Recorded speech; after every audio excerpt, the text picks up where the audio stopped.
சொத்துல பிரச்சனை, உறவுகள்ல பிரச்சனை, தந்தை நதிக்கரை, காவேரி கரை, நீர்நிலை ஓடக்கூடிய இடத்துல இருக்கக்கூடிய அமைப்புல பண்ண முடியாம விட்டு போயிருக்கும். ஸோ அந்த மாதிரி இருக்கிறவங்களுக்கு எந்த மாதிரி வழிபாட்டு முறைகள் பண்ணா அந்த பித்ருக்கள் மரணம், விபத்து அல்லது சூசைட் பண்ணிக்கிறது, தண்ணியில போய் வந்துங்க குலதெய்வம் தெரியுமாங்க தெரியலேம்பாங்க. வாடிக்கையாளர்கள் நம்ம சந்திக்கும் பொழுது சில விஷயங்கள் கேட்கும்போது அப்படி இருக்கான்னு கேட்கறாங்க. உங்களுடைய வழிபாடு எடுத்தாத சாபம் நீங்கும். முன்னோர்கள் அப்படிங்கிற முன்னாடி இருக்கிற அவங்களுடைய சொத்து மட்டும்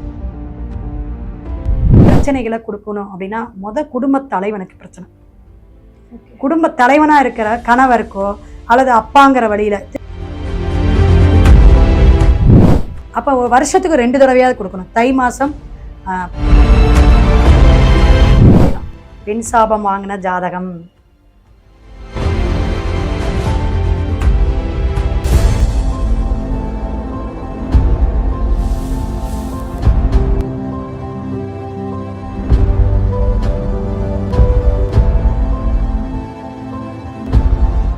சேவராகி டிவி நேயர்களுக்கு வணக்கம். நான் லதா சுப்ரமணியன். இன்னைக்கு நம்ம கூட இணைஞ்சிருக்கிற சிறப்பு விருந்தினர் ஜோதிட ரத்னா மற்றும் சமூக சேவகர்னு சொல்லி அறம் ஃபவுண்டேஷன்ல இருந்து இப்பதான் விருது பெற்ற நம்மளுடைய ஜோதிடர் கிருஷ்ணவேணி அவர்களை தான் இன்னைக்கு சந்திக்க போறோம். மேம் வணக்கம்.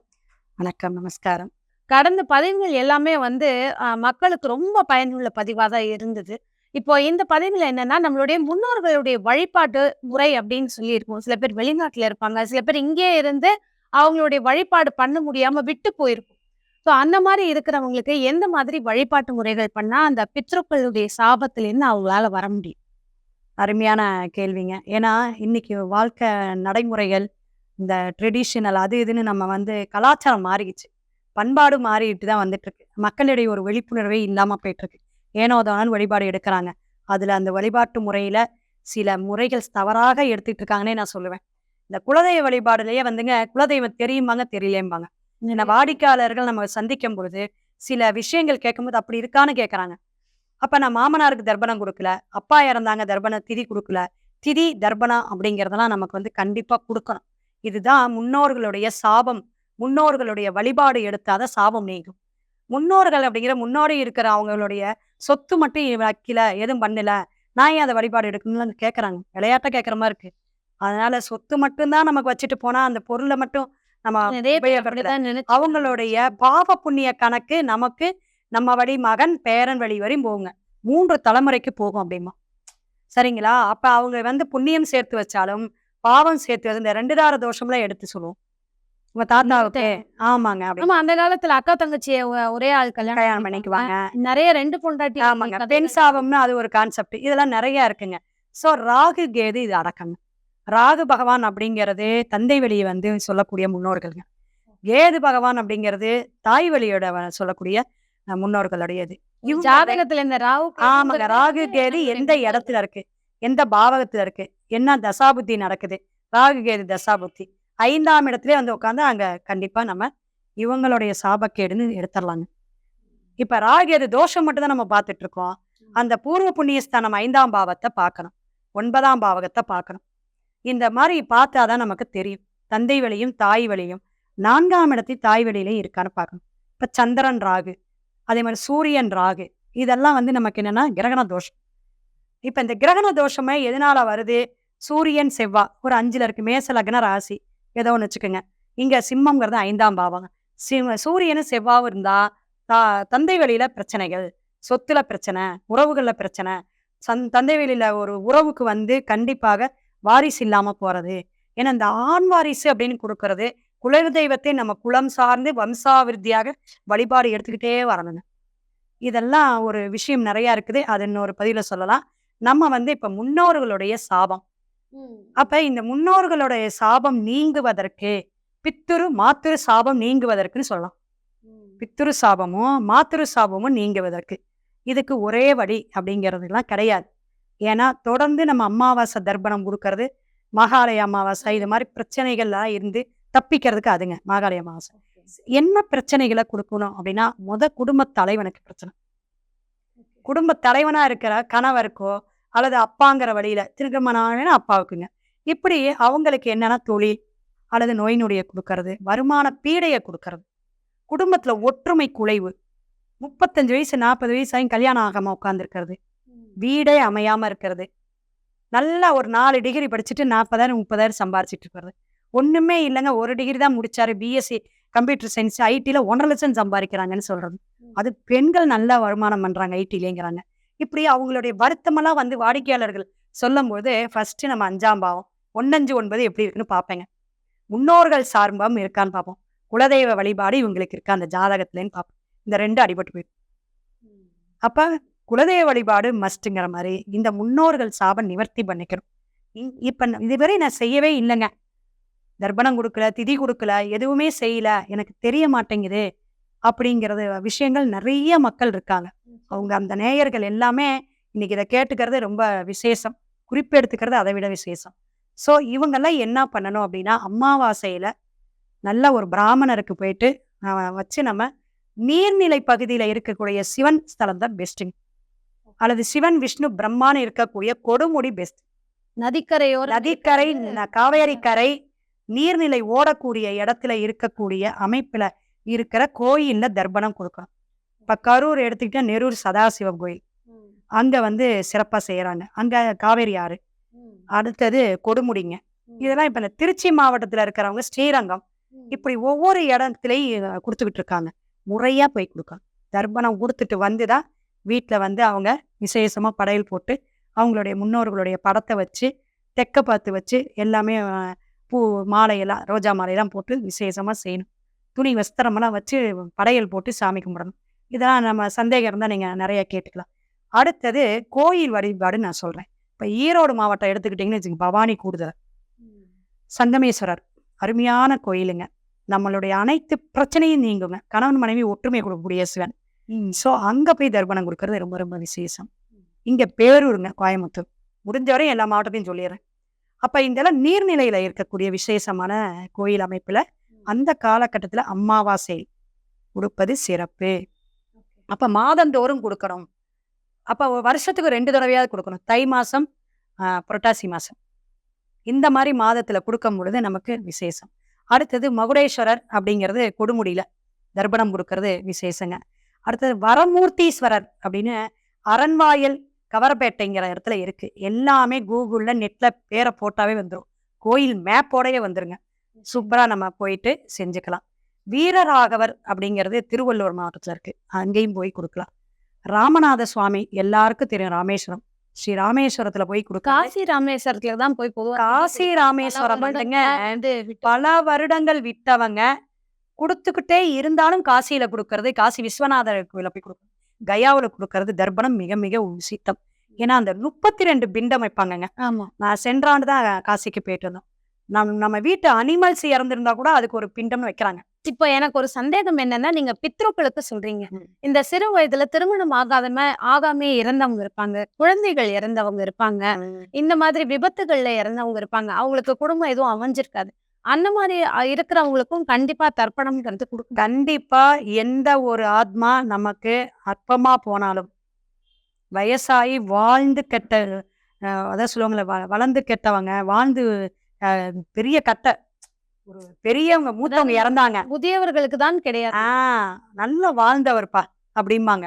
அவங்களுக்கு திடீர் மரணம், விபத்து அல்லது சூசைட் பண்ணிக்கிறது, தண்ணியில போய் குழந்தை போயிருச்சு, அவங்களாம் அந்த 5ஆம் பாவம் பார்த்தா தெரியுங்க. குரு பகவானுடைய கிரக சேர்க்கை பார்த்தா தெரியும். அப்ப இந்த பாவகத்தை வச்சு ஜாதகத்திலேயே நம்ம சொல்லிடலாங்க. சுக்கரன் கேது, சுக்கரனுடைய இடம் வச்சு நம்ம சொல்லிடலாம். பெண் சாபத்துக்கலாம் சூரியன் சுக்கரன் ராகு கேது ஏதாவது தொடர்பு தான். 3 கிரகம் 4 கிரக முக்கூட்ட கிரகங்கள்லாம் சேரும் பொழுது எந்த பாவகத்துல இருக்கோ அதை வச்சு நம்ம இந்த தோஷத்தை சொல்லலாம். பெண் சாபம் வாங்கின ஜாதகம், புரியுதுங்களா? இந்த மாதிரி விஷயமெல்லாம் இருக்கு. ஆனா வந்து இவங்களுக்கும் கொடுக்கணும். அதுக்கு தான் கயா காசி சொன்னதுங்க. காசி கயால இத்தனை பிண்டம் வச்சே இது பண்றாங்க. தாய் வழி, தந்தை வழி, சித்தப்பா, பெரியப்பா, அதே போல நம்மளுடைய உடன் பிறந்தவங்க, இது மாதிரி அத்தனை பேரையும் சொல்றாங்கங்க. அவங்க வச்சுட்டு ராமர் பாதத்தில் கொண்டு போய் அந்த பிண்டத்தை வச்சு அது ஒரு சாங்கியம் சங்கல்பம்லாம் செய்யறாங்க. ஸோ ரொம்ப சிறப்பான வழிபாடு. இதெல்லாம் வந்து நம்ம ஒரு 50-60 வயதுல இதுவரையும் தெரிந்தோ தெரியாமலோ செஞ்ச நம்ம சரியா தெரியல, சரிய வர நம்ம செய்யல, நம்ம பேரம்பேத்திலாம் நல்லா இருக்கணும் அப்படிங்கிறவங்க போய் செஞ்சுட்டோம்னா நம்மளும் மோட்சத்தை அடையலாம். ஏன்னா 60 வயசுக்கு மேல போறதான் சிராப்தம்ங்க எனக்கு என்னமோ. ஏன்னா காசு நிறைய எல்லாம் பேர் வந்து பணம் வச்சிருப்பாங்க, சொத்து இருக்கும், நல்ல வேலையில இருப்பாங்க. ஆனா வீட்டுக்குள்ள நிம்மதி இல்லாம ஏதோ ஒரு தடைகள் இருந்துட்டே அதுக்கு இருக்கு. முக்கியமான காரணமே இதாங்க. அவங்களால இதுதான்னு கண்டுபிடிக்க முடியாது. ம். நீங்க சொல்லியிருக்கிற இந்த ஒரு விஷயம் வந்து நிறைய பேருக்கு ஒரு பயனுள்ள பதிவா அப்ப இந்த பிரச்சனைகள்லாம் நீங்குவதற்கு திருப்பள்ளி முக்கூடல்னு இருக்குதுங்க. குருவி ராமேஸ்வரம்னு திருவாரூர் மாவட்டம். ஸோ அங்கேயும் தர்ப்பணம் நல்லா விசேஷமா குடுக்குறாங்க. எப்படி ஏன் இத சொல்றேன்னா, தமிழ்நாடு ஃபுல்லா ஒவ்வொரு மாவட்டம் வாரியா இத பார்த்துக்கிட்டு இருப்பாங்க. நிச்சயமா. அப்ப நம்ம ஊர் சைடு மேடம் சொல்லலையேன்னு கவலைப்படக்கூடாது. அதுக்காக தான் இத சொல்றதுங்க. அதே எடுத்துக்கிட்டீங்கன்னா பாபநாசம். ரொம்ப சிறப்பான இதுங்க. இந்த முடக்கும்பாம் அவங்க சூரியன வச்சு. லக்னம் முடங்குனா கண்டிப்பாக பாபநாசங்க. சூரியன் செவ்வாய் சேர்க்கை பாபநாசம் சொல்லுவேன். ஏன்னா, அந்த சேர்க்கைக்கெல்லாம் ஒரு வார்த்தை உண்டுங்க. இது மாரி நெறைய விஷயங்கள் இருக்கு. அதை நம்ம ஜாதக ரீதியா போனா நெறைய சொல்லிட்டே போயிடலாம். ஸோ இந்த கோயில நமக்கு போய் தர்ப்பணம் குடுக்குறது ரொம்ப அதாவது உலகமை சமேத ஸ்ரீ பாபநாச சுவாமி வந்து திருநெல்வேலி மாவட்டத்துல இருக்குது. வழிபாடு எடுத்துக்கங்க. அடுத்தது சொரிமுத்தன ஐயனார் கோயில் அப்படின்னா, ஐயனார் வழியிலேருந்து சனி பகவான் கேந்திரத்துல இருந்தா சொல்லுவேன். எப்படியெல்லாம் நம்ம எடுக்கிறோம் பாருங்க. காலக்கணிதம் தான். அப்ப அந்த ஐயனார் வழிபாடுங்கிறது காவல் தெய்வம். எலுமிச்சம்பழம் படையல போட்டு வழிபாடு ஏன்னா எடுக்கிறது. அங்க 21 குலதெய்வமும் வந்து சொரிமுத்து ஐயனார் கோவில்ல இருக்குன்னு சொல்லி நம்ம முன்னோர்கள் நிறைய பேர் அதுவும் எங்க பதிவுகள்ல இருக்குங்க? சொல்லி பாபநாசம் சைடு தான். ஆமா. ஸோ ரொம்ப அழகா நீங்க தெரிஞ்சு வச்சிருக்கீங்க. ரொம்ப நன்றிங்க மேடம். ஸோ இந்த இடத்துல போயிட்டு நம்ம கேந்திரத்துல இருக்கிறது சனியோட அந்த கர்மா, அந்த தோஷத்த நீக்கிறதுக்கெல்லாமும் முன்னோர்கள் சாபத்துடைய வழிபாட்டு முறைக்கும் தர்ப்பணம் குடுக்கறதுக்கு விசேஷம். இத நீங்க நெறைய இதுல கேட்டுருக்கவே மாட்டீங்க. இது மாரிலாம் நம்ம ஆராய்ச்சியில சொன்னது. இத விட ஒரு சிறப்பான வரலாற்று செய்தியோட சொல்றேங்க. இப்ப புராணத்துல வந்து ராமாயணத்துல பகவான் ராமர் வந்து தன்னோட தந்தை தசரத சக்கரவர்த்திக்கு தர்ப்பணமே குடுக்காம ஒரு காலகட்டமா இருந்துச்சுங்க. அந்த காசி யாத்திரையெல்லாம் போயிட்டு ஒரு பதிவே நம்ம போட்டோங்க ஒரு யூடியூப்ல. அதாவது ஸோ 16 வருடம் அவர் காட்டுல இருந்தாரு. தர்ப்பணம் அவருடைய கொடுக்கக்கூடிய சூழ்நிலை. அப்பாவுடைய இறப்புக்கு கூட அவரால வர முடியல. தர்ப்பணம் கொடுக்க முடியல. சோ அவர் திருப்பி வரும்பொழுது அதற்கான வழி அப்படின்னு ஒரு விஷயம் அப்படின்னு இருக்கிற ஒரு விஷயத்துக்கு எங்க அப்படின்னா கும்பகோணம் மாவட்டங்க. தில தர்ப்பணபுரி. அந்த கோயில்ல வந்துட்டு விசேஷம் ரொம்ப அருமை. ஏன்னா அவரு அங்கதான் போய் குடுத்தாருங்க ராமர். அப்ப பகவானே அங்க கொண்டு போய் திலகோமம்ங்கிறத செஞ்சு அப்பாவுக்கு அங்க சாந்தி நிவர்த்தி பண்ணிட்டு வந்திருக்காரு. அப்ப எவ்வளவு பெரிய விஷயம். இத வந்து தொடர்ந்து குடுக்க முடியாத அப்பாவுக்கோ, கணவனுக்கோ, தந்தைக்கோ யார் ஏன்னா இந்த மாரி ஆண்கள் இறந்தா முக்கியமா. அப்ப இவங்களுக்கெல்லாம் அவங்க குடும்ப சூழ்நிலைய பார்த்துட்டு ஒரு நாள் போயிட்டு குடுத்துட்டு வர்றது நம்ம திதிப்படி தான் குடுக்கணும் தர்ப்பணங்கிறது. அப்ப அந்த திதிப்படி குடுக்கும்போது, அந்த கோயிலோட ஒரு விசேஷங்கள் ஒரு 2, 3 சொல்றேங்க. விநாயக பகவானே அங்க இருப்பாருங்க. மனித முகமாக இருக்கக்கூடிய விசேஷம். சரிங்களா? ஏன்னா யானை முகத்தோன்பாங்க. எல்லாருமே யானை முகத்தோட தான் பார்த்திருப்பாங்க. அந்த விநாயகர் யானை முகத்தோன் விநாயகர் அங்க வந்து எப்படின்னா, மனித முகமா இருக்கக்கூடிய ஒரு விசேஷம். கோசாலை சிறப்பா இருக்குதுங்க. ஆகம விதிப்படி கோசாலைய அதே போல சத்யநாராயண பூஜை மாரி பூஜை ரொம்ப சிறப்பா செஞ்சுட்டு இருக்காங்க பௌர்ணமி அன்னைக்கு. அது 2வது விசேஷம். 3வது விசேஷம் பாடசாலை. வேத சாஸ்திர சம்பிரதாயம்லாம் சொல்லக்கூடிய இந்த பிராமணர் குழந்தைகள் எல்லாம், அதுவும் ஏழை குழந்தைகள் எல்லாம் வச்சு அங்க பாடசாலை நடத்திட்டு வராங்க. அந்த பாடசாலையில அந்த பாடம் படிக்கிற குழந்தைங்களுக்கெல்லாம் அன்னதானம். தான தர்மசாலை அங்க இருக்கு. மாடப்பள்ளி பார்த்திருப்பீங்க. இங்க தர்மசாலை அங்க இருக்கு. அப்ப தர்மம் அங்க செய்யலாம். சாப்பாட்டுக்கு குடுக்கலாம். அப்ப அங்க இருக்கக்கூடிய சாஸ்திரி மற்றும் குழந்தைங்களுக்கெல்லாம் நம்ம குடுக்கறது விசேஷம். இப்ப எவ்வளவு இந்த தில தர்ப்பணபுரியை பத்தி நம்ம தெரிஞ்சுக்கணும். ஒரு கோயிலுடைய வரலாறு தெரியாம அதுல போய் நம்ம ஏனோ தானோன்னு குடுக்கறது குறைதான். சோ இத்தனை வரலாற்று செய்திகளும் இருக்கு. இப்ப தொடர்ந்து இப்ப என்னெல்லாம் நடந்துகிட்டு இருக்குதுங்க. இந்த கோயில்ல வந்துட்டு வெளிநாட்டுல இருக்காங்க. பையன் வெளிநாட்டுல இருக்காரு, பொண்ணு வெளிநாட்டுல இருக்காங்க. மருமக பிள்ளையோட செட்டில் ஆயிட்டாங்க அப்படிங்கிறவங்க அந்த நெட்ல போட்டு ஃபோன் நம்பர் எடுத்து அந்த திதி அன்னைக்கு அந்த எந்த மாதம் வளர்பிறை தேய்பிறை எந்த திதியில இறந்தாங்களோ அவங்களுக்கு கரெக்டா அங்க நம்ம பே பண்ணிட்டோம்னா அழகா நமக்கு செஞ்சு கொடுத்து வீடியோவும் அனுப்பிச்சிடுறாங்க. நிச்சயமா. ஸோ இதெல்லாம் ஃபாலோ பண்ணி பாருங்க. ரொம்ப அருமையான விஷயங்கள். சிவனுக்கு வந்துட்டு இங்க மோட்ச தீபம் ஏத்துறாங்க.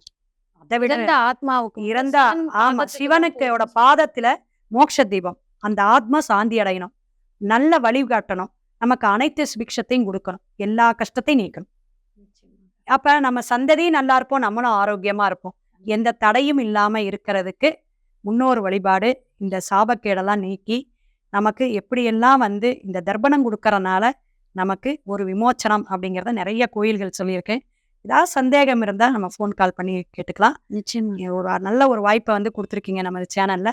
ரொம்ப ரொம்ப நன்றிங்க. சிவாய நம. திருச்சி தம்பலம். நிச்சயமாக வந்து ஒரு தர்ப்பணம் கொடுக்கறது மூலமா எவ்வளவு விதமான மாற்றங்கள் இருக்கும். அதே மாதிரி தமிழ்நாட்டுல இவ்வளவு இடங்கள் இருக்கா, ஒவ்வொரு இடத்துக்கும் எவ்வளவு மகத்துவமான ஒரு விஷயம் இருக்குன்னு நிறைய நல்ல விஷயங்கள் மக்களுக்காக இன்னைக்கு சொல்லியிருக்கீங்க. அடுத்த ஒரு நல்ல சந்தர்ப்பத்துல சந்திக்கிறோம் மேடம். நன்றி. சிவாய நம. வாழ்க வளமுடன்.